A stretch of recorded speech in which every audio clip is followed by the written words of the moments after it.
عمران خان صاحب کے سب سے شدید ترین ناقدین میں سلیم صافی صاحب سینئر صحافی شامل ہیں۔ انہوں نے اپنے حالیہ کالم میں عمران خان صاحب پر تو تنقید کی ہی ہے، لیکن ساتھ ہی پی ڈی ایم کی موت کا ذکر کیا ہے کہ کس طرح سے پی ڈی ایم یہ موجودہ اتحادی حکومت بنی، پی ڈی ایم کا کردار، مولانا فضل الرحمان صاحب کا، زرداری صاحب کا، سارا کچھ بتایا، کون کس طرح سے ڈیل کرتا رہا، اور اب کس طرح سے اب یہ ساری جو پارٹیاں ہیں ان کا اتحاد یہ مردہ ہو چکا ہے اور ختم ہو گئی ان کی کہانی۔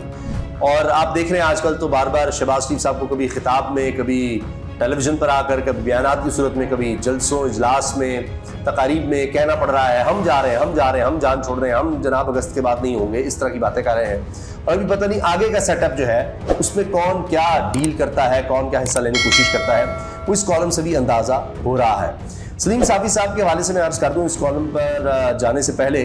کہ وہ حال ہی میں یہ بھی کہہ چکے ہیں کہ اتنی کرپشن انہوں نے کبھی نہیں دیکھی جتنی اب فضل الرحمان صاحب کے ہوتے ہوئے خیبر پختونخوا میں ہے، گورنر راج وہاں پر ہے اور ان کے سمدی ہیں، ریکارڈ ٹوٹ گئے ہیں۔ حال ہی میں انہوں نے کچھ عرصہ پہلے یہ ٹویٹ کیا تھا کہ میں وہاں صحافیوں سے، بیوروکریٹ سے، سیاستدانوں سے ملا ہوں خیبر پختونخوا میں، اور اتنی کرپشن ہے کہ ریکارڈ ٹوٹ گئے ہیں۔ اب یہ اعتراضات ہو رہے ہیں، پیپلز پارٹی کے اعتراضات بڑھ رہے ہیں، تو یہ آپس میں اب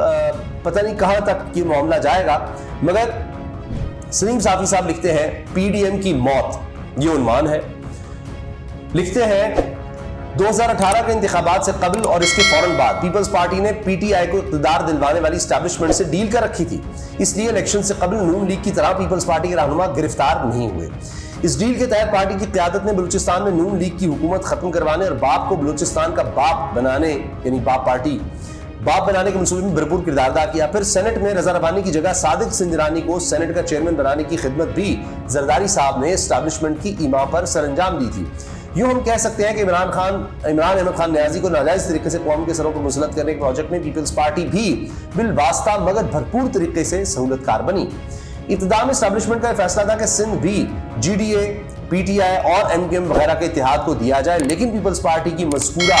خدمات کی وجہ سے آخری وقت پر سندھ کی حکومت دوبارہ پیپلز پارٹی کو دلوائی گئی۔ ابھی کہہ رہے ہیں یہ بھی حکومت، سندھ کی بھی حکومت پیپلز پارٹی کو دلوائی گئی ہے خدمات کے بس۔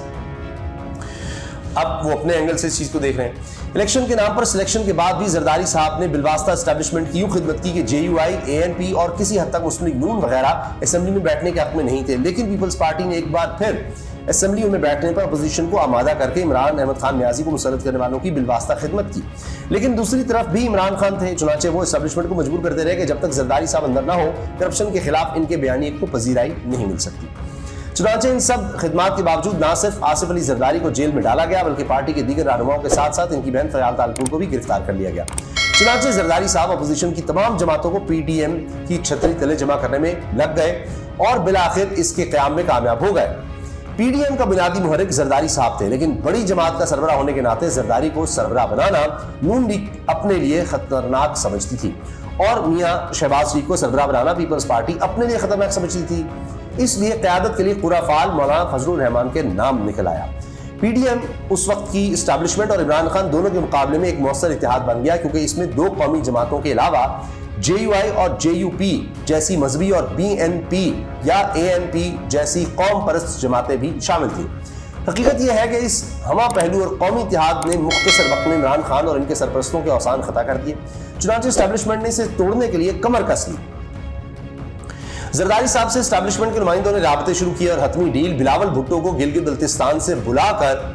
اس وقت کی اسٹیبلشمنٹ کے سرخیلوں کے ساتھ خفیہ ملاقات میں ہو گئی۔ یوں پیپلز پارٹی نے کچھ ایشوز کو بہانہ بنا کر پی ڈی ایم سے علیحدگی کا اعلان کیا، جبکہ اے این پی زرداری صاحب کی دوستی میں نکل گئی۔ تاہم مولانا فضل الرحمان نے اپنی اہمیت قائم رکھنے کے لیے اس کے بعد پی ڈی ایم کو قائم رکھا۔ پھر اچانک وہ وقت آ گیا کہ فوج نے عمران خان کی ناجائز سرپرستی سے ہاتھ اٹھا لیے اور یوں بیک وقت زرداری صاحب اور مولانا صاحب کے دل اقتدار کے لیے مچلنے لگے، یعنی زرداری صاحب اور مولانا دونوں اقتدار کے لیے مچلنے لگے کہ اب ہماری باری آ گئی۔ حالانکہ اصولی طور پر ناجائز اسمبلی کو دوام دینا غیر اصولی فعل تھا۔ مولانا صاحب اتنے جذباتی ہو گئے کہ پیپلز پارٹی اور نون لیگ کے ساتھ حکومت سازی کرتے وقت پی ڈی ایم کو بھی بھول گئے۔ اس مشاورت میں انہوں نے اپنے سینئر نائب صدر آفتاب احمد خان شیرپاؤ، شاہ ویس احمد نورانی اور دیگر ممبران سے پوچھا تک نہیں، اور دونوں بڑی جماعتوں سے اپنے لیے مرکز میں بھی استحقاق سے زیادہ حصہ لیا اور پختونخوا کی گورنرشپ بھی لے اڑے۔ پختونخوا کی نگران حکومت بھی عملاً جے یو آئی کے لوگوں پر مشتمل ہے اور اہم فیصلے گورنر حاجی غلام علی سابق وزیر اعلیٰ اکرم خان درانی اور مولانا کے بھائی کرتے ہیں۔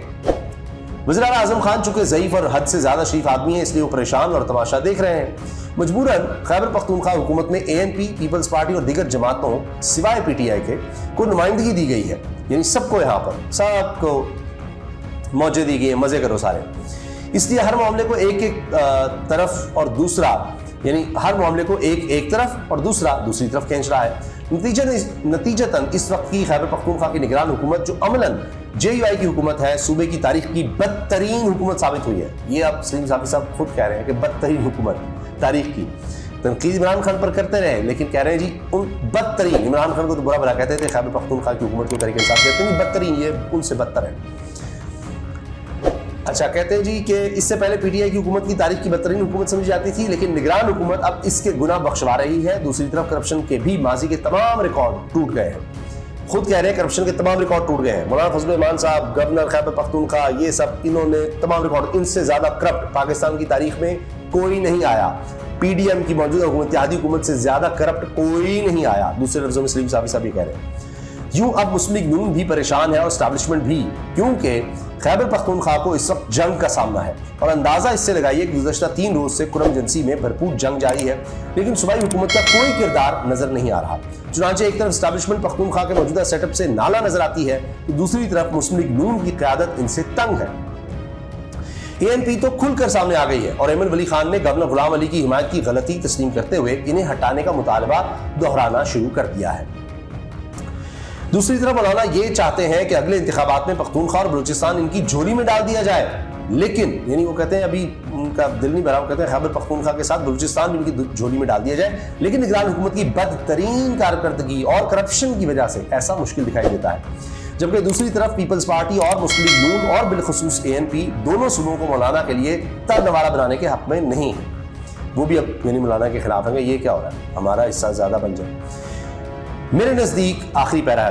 پیراگراف جس میں موت کا ذکر کر رہے ہیں، کہتے ہیں جی میرے نزدیک اصل تنازع یہ ہے، اور دبئی میٹنگ پر اعتراض کر کے مولانا اس کے لیے اپنی بارگیننگ پوزیشن مضبوط بنانا اور اپنے گورنر کو بچانا چاہتے ہیں، ورنہ تو دبئی میٹنگ پر ان کے اعتراض کا اس لیے کوئی جواز نہیں کہ وہ PDM کی نہیں بلکہ پیپلز پارٹی اور مسلم لیگ نون کے لیڈروں کی میٹنگ تھی۔ دوسری طرف ان کے پاس اس اعتراض کا اس لیے بھی جواز نہیں کہ جب وہ حکومت سازی میں اپنے لیے استحقاق سے زیادہ حصہ لے رہے تھے تو PDM کے کسی اور رہنما کو شامل مشاورت نہیں کیا، پھر مرکز اور پختونخوا میں حکمرانی کرنے میں اس قدر مگن ہو گئے کہ کئی ماہ تک PDM کا سربراہی اجلاس تک نہ بلا سکے۔ اس لیے میرے نزدیک PDM اتحاد عملاً ختم ہو چکا ہے، اس مردے گھوڑے میں اب دوبارہ جان نہیں ڈالی جا سکتی، اور یہ بات واضح ہے کہ اگلے انتخابات میں ہر جماعت اپنے اپنے مفاد کے مطابق نئی صف بندی کرے گی۔ اچھا، یہی ہوتا ہے، ان جماعتوں کا خاصہ ہے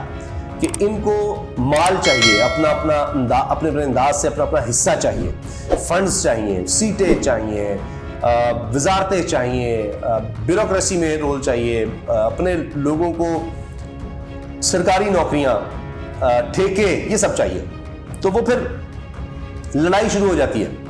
جب لوٹ کا مال ہوتا ہے کہ آ کر بیٹھ گئے، اب حکومت میں لوٹ مار کر لی بیٹھ گئے، اب اس کو کتنا مل رہا ہے، مجھے کتنا، کچھ عرصے تک تو خوش ہوتے ہیں، لیکن ہوس کی کوئی انتہا نہیں، تو جتنا جس کو مل رہا ہوتا ہے شروع میں تو چلو ہاں مل گیا، چلو پہلے تو کچھ بھی نہیں تھا، اب آ کر بیٹھ گئے، جب اقتدار ملتا ہے تو پھر کچھ عرصے بعد لڑنا شروع ہو جاتے ہیں کہ میرا حصہ زیادہ ملتا ہے، یہ میرا حصہ زیادہ ملتا ہے۔ اب یہی کچھ ہو رہا ہے۔